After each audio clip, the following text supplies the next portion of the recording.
This homework assignment will primarily be completed in class, but here's the rubric to follow along with.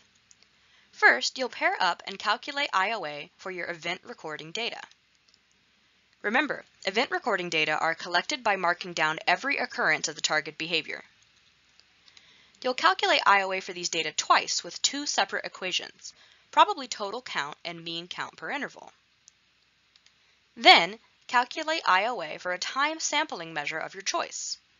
You can pick partial interval, whole interval, or momentary time sampling. You can also use whichever equation you want, interval agreement or occurrence/non-occurrence agreement. Finally, calculate IOA for a second time sampling measure of your choice. You may use the same equation if you wish.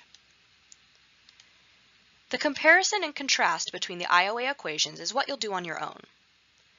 If the IOA scores were different, which equation produced the lower IOA score?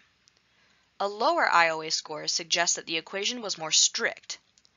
It suggests that the data were less believable. Which calculations, if any, made you think that your data were believable? You'll receive 1 point for calculation of each IOA score, and an additional point if it's accurate. Be sure to provide both your and your partner's data so that your professor can see whether your calculations were accurate. Then, if you compare the scores calculated by two equations, you'll receive partial credit, and full credit if you address both the believability of your data and the strictness of the equations.